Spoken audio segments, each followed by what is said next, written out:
അതായത് ശ്രീമതി ആര്യ രാജേന്ദ്രൻ തിരുവനന്തപുരം നഗരസഭയുടെ മേയറായപ്പോൾ നമ്മളെല്ലാവരും സന്തോഷത്തോടെയാണ് ആ വിവരം സ്വീകരിച്ചത്.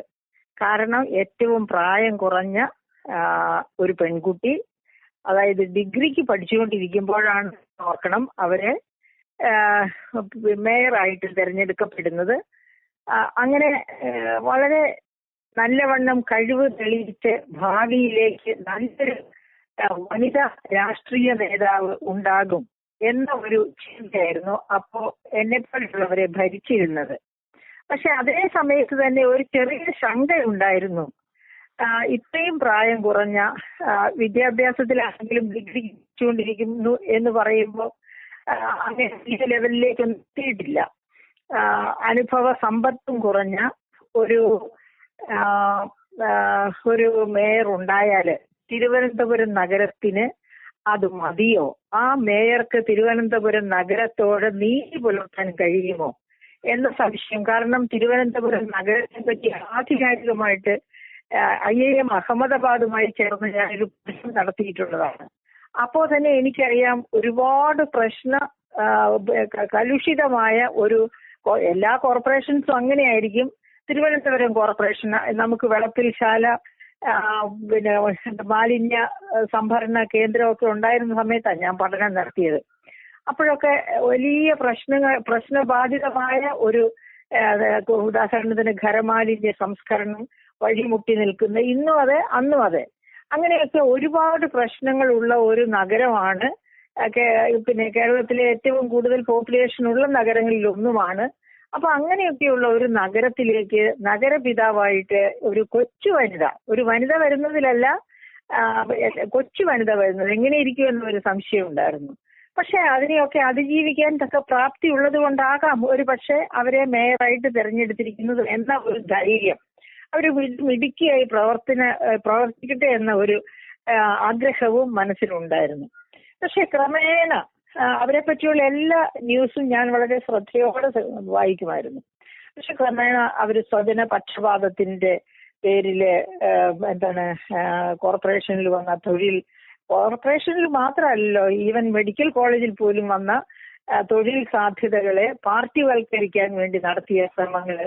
പക്ഷെ അതിന്റെ ഉടമസ്ഥാവകാശം അവരുടേതല്ല, അവരുടെ ഒപ്പ് മാത്രം അവരുടേതാണ്, അതിൽ കൊടുത്തിരിക്കുന്ന മെറ്റീരിയൽ മറ്റാരുടേതോ ആണ്. ആ തരത്തിലൊക്കെ കേസ് വന്നപ്പോൾ മനസ്സിലായി എന്റെ സംശയം അസ്ഥാനത്തല്ല. കാരണം ഒരുപാട് നൂലാമാലകൾ പിടിച്ച ഈ കോർപ്പറേഷനില് അതായത് നമ്മുടെ പ്രശാന്തിനെ പോലെ പ്രഗത്ഭനായ ഒരു മേയർ വരേണ്ട സ്ഥാനത്താണ് ഇങ്ങനെ ഒരു കുട്ടി മേയർ എത്തിയത് എന്നപ്പോൾ എനിക്ക് മനസ്സിലായി. അതുപോലെ പല അനുഭവങ്ങൾ അതിന് ശേഷം ഉണ്ടായി. അതായത് പട്ടികജാതി ഫണ്ട് തിരിമറി നടക്കുന്നു കോർപ്പറേഷനില്. ഇപ്പൊ അതിനും ശേഷം നമ്മൾ മനസ്സിലാക്കിയ മറ്റൊരു കാര്യമുണ്ട്. അതായത് മറ്റ് പല മേഖലകളിലേക്കും, അതായത് ശരിയായ അല്ലാത്ത രീതിയിൽ പ്രോജക്റ്റ് അർഹതയില്ലാത്ത പലതരത്തിലുള്ള ഫണ്ട് തിരിമറിയും പല മേഖലകളിൽ. ഞാൻ ഓരോന്നോരോന്ന് എടുത്തു പറയുന്നത് അങ്ങനെയൊക്കെ കേട്ടിരുന്നു. അങ്ങനെ ഇരിക്കുകയാണ് ഇപ്പൊ ഈ അടുത്ത ദിവസം, അത് മെയ് 1 തലേന്ന് തന്നെ ഇത് സംഭവിച്ചു എന്നുള്ളതാണ് ഏറ്റവും സങ്കടകരമായ കാര്യം.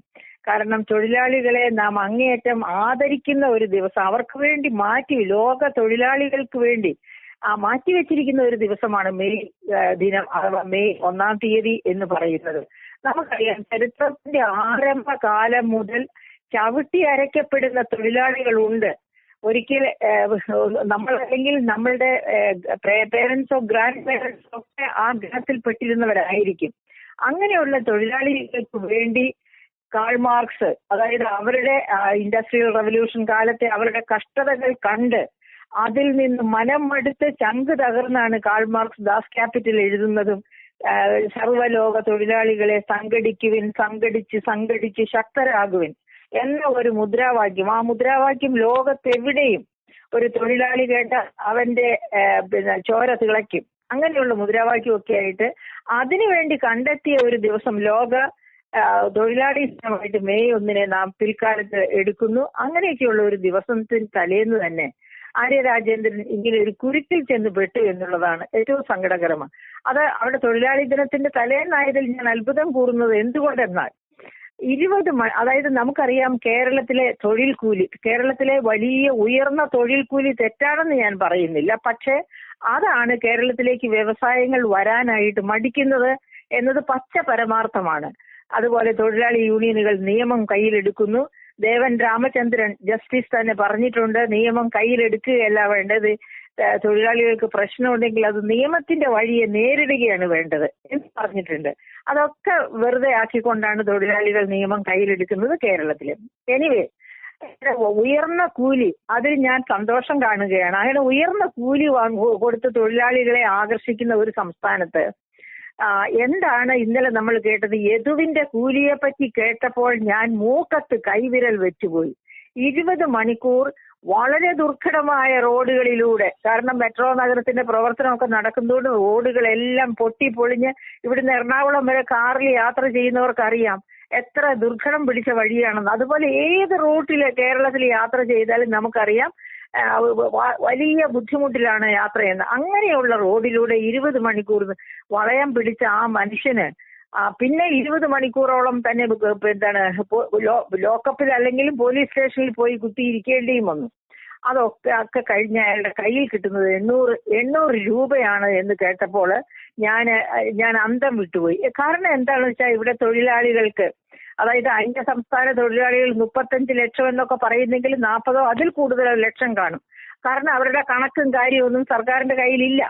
അപ്പൊ അങ്ങനെയുള്ള തൊഴിലാളികൾ എന്തുകൊണ്ടാണ് ഇങ്ങോട്ട് ഒഴിഞ്ഞും പാത്തും ഒക്കെ ചേക്കേറുന്നത്? ഇവിടുത്തെ ഈ ഉയർന്ന കൂലി മാത്രമല്ല, ഒഴിഞ്ഞു കിടക്കുന്ന മേഖലകൾ, വീടുകൾ, ലഹരി വിൽക്കാനുള്ള സാധ്യതകൾ, ഇതെല്ലാം മുന്നിൽ കണ്ടാണ് ഈ നുഴഞ്ഞുകയറ്റം.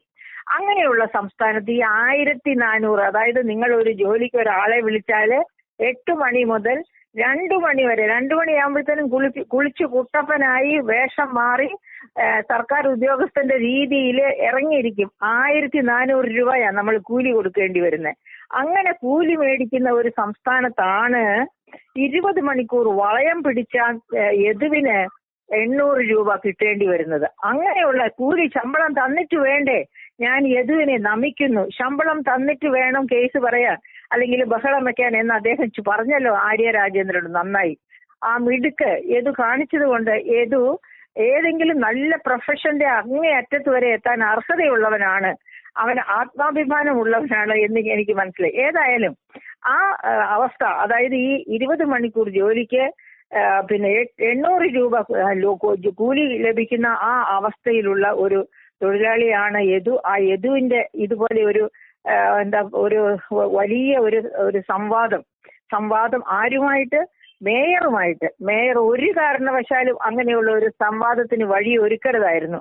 എന്തെങ്കിലും പ്രശ്നം ഉണ്ടായിരുന്നു, യഥാർത്ഥത്തിൽ യദുവിന്റെ ഭാഗത്ത് തെറ്റുണ്ടായിരുന്നെങ്കിൽ വണ്ടി നിർത്തി അത് കാര്യമായിട്ട് അങ്ങനെയല്ല വേണ്ടത്, ഇങ്ങനെയാണ് വേണ്ടത് എന്ന് സ്നേഹപൂർവ്വം, അഥവാ അതേ സമയത്ത് തന്നെ ശാസനയും ഉൾപ്പെട്ട സ്നേഹപൂർവ്വം പറഞ്ഞ് സ്വന്തം കാര്യം നോക്കി പോവുകയായിരുന്നു ചെയ്യേണ്ടിയിരുന്നത്.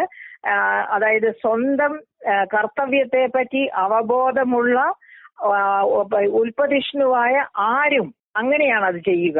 അല്ലാതെ പൊതുജനം സഞ്ചരിക്കുന്ന വണ്ടി തടഞ്ഞു നിർത്തി പ്രശ്നങ്ങൾ ഉണ്ടാക്കി ജനങ്ങളെ ഇറക്കി വഴിയാധാരമാക്കി പോകുന്നതൊക്കെ അങ്ങേയറ്റം എന്താ പറയാ, അഹങ്കാരത്തിന്റെ തൂവൽ സ്പർശമാണ് എന്ന് തൂവൽ സ്പർശം എന്ന് പറയാൻ പറ്റില്ല, അഹങ്കാരത്തിന്റെ അഗ്നിസ്ഫുലിംഗമാണ് എന്ന് വേണം നമ്മൾ പറയാനായിട്ട്. അപ്പൊ അങ്ങനത്തെ ഒരു അവസ്ഥയുണ്ടാക്കി യദുവിനെ ധർമ്മസങ്കടത്തിലാക്കി ഒരു സമൂഹത്തെ മുഴുവനും, സ്ത്രീ സമൂഹത്തെ മുഴുവനും ആര്യ രാജേന്ദ്രൻ ആക്ഷേപിക്കുകയാണ്, അപഹസിക്കുകയാണ് ചെയ്തത്. കാരണം ഒരു ഉന്നത സ്ഥാനത്തിരിക്കുന്ന വനിത ഒരിക്കലും കാട്ടിക്കൂട്ടാൻ പാടില്ലാത്ത കോപ്രായങ്ങൾ കാട്ടിക്കൂട്ടി അതിന് ഒരുപക്ഷെ ഭർത്താവിനെ നീതീകരിക്കാൻ അവർ ശ്രമിച്ചിട്ടുണ്ടാകും, അല്ലെങ്കിൽ അവരെ നീതീകരിക്കാൻ ഭർത്താവ് ശ്രമിച്ചിട്ടുണ്ടാകും. പക്ഷെ അദ്ദേഹവും ഒരു MLA ആണ്, അതായത് ജനസേവകനാണ്. ജനസേവനത്തിന് വേണ്ടി അംഗീകരിക്കപ്പെട്ട നിയമാനുസൃതമായി നിലവിൽ വന്ന വ്യക്തിയാണ്. അദ്ദേഹവും ഒരിക്കലും ചെയ്യരുതാത്ത കാര്യങ്ങളാണ് ചെയ്തത്.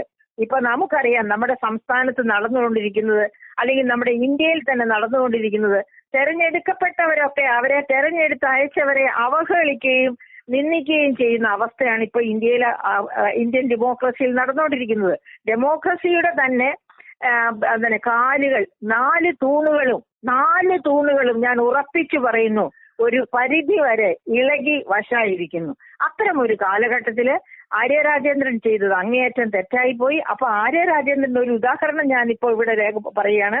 അതായത് നമ്മുടെ DGP ആയിരുന്ന, തിരുവനന്തപുരത്തെ ക്രമസമാധാനത്തിന് ചുമതലയുണ്ടായിരുന്ന DGP ആയിരുന്ന ഹേമചന്ദ്രൻ സർ ഇന്നലെ പറഞ്ഞ ഒരു കാര്യമുണ്ട്. അതായത് അദ്ദേഹം തിരുവനന്തപുരത്ത് DGP ആയിരിക്കുന്ന അദ്ദേഹം ഇവിടെ DGP ആയിരിക്കുന്ന സമയത്ത് തന്നെ ബഹുമാനപ്പെട്ട മുഖ്യമന്ത്രി, അന്ന് മുഖ്യമന്ത്രിയായിരുന്ന ഉമ്മൻചാണ്ടിയുടെ കുടുംബം സഞ്ചരിച്ച കാർ, ഉമ്മൻചാണ്ടി അതിലില്ല, സഞ്ചരിച്ച കാറ് നോ പാർക്കിംഗ് ഏരിയയിൽ പാർക്ക് ചെയ്തു. പോലീസ് പിടിച്ചു, അവർ പിഴയടിച്ചു.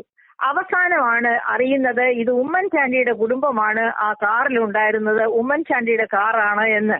അപ്പൊ അങ്ങനെ അറിഞ്ഞു കഴിഞ്ഞപ്പോഴത്തേക്ക് ഉദ്യോഗസ്ഥരെ ഉമ്മൻചാണ്ടിയുടെ വസതിയിലേക്ക് എക്സ്ക്യൂസ് പറഞ്ഞുകൊണ്ട് അബദ്ധം പറ്റിപ്പോയതാണ് എന്ന് പറഞ്ഞ് ക്ഷമ ചോദിക്കാൻ ചെന്നു. അദ്ദേഹം അവരോട് പറഞ്ഞു അതിന്റെ ഒരു ആവശ്യവുമില്ല, ക്ഷമ ചോദിക്കലിന്റെ ആവശ്യമില്ല, നിങ്ങൾ നിങ്ങളുടെ ഡ്യൂട്ടി ചെയ്തു, ആരാണെങ്കിലും അങ്ങനെ തന്നെ ചെയ്തിരിക്കണം, എത്രയാണ് ഫൈൻ എന്ന് ചോദിച്ച് ആ ഫൈൻ അദ്ദേഹം അടയ്ക്കുകയാണ് ഉണ്ടായത്. അപ്പോ അതിൽ നിന്ന് ഒരു പാഠം പഠിക്കണം. അതായത് ഇപ്പോഴും അധികം പ്രായമായിട്ടില്ലാത്ത ഒരു കുട്ടിയാണ് ആര്യ രാജേന്ദ്രൻ. എങ്ങനെയാണ് വിനയം പഠിക്കേണ്ടത്? വിനയം ഏതൊരു ജനസേവകനും ഏറ്റവും വലിയ തൂവലാണ്. വിനയം കൂടാതെ അഹങ്കരിക്കുന്നവരെ പറ്റി ഒരു എഴുത്തുകാരൻ, അതായത് ജെയിംസ് ഓട്ടിസൺ എന്ന് പറഞ്ഞ ഒരു കേംബ്രിഡ്ജ് യൂണിവേഴ്സിറ്റി പ്രൊഫസർ എഴുതിയ ഒരു ഗ്രന്ഥത്തിന്റെ പേര് ഞാൻ പറയാം.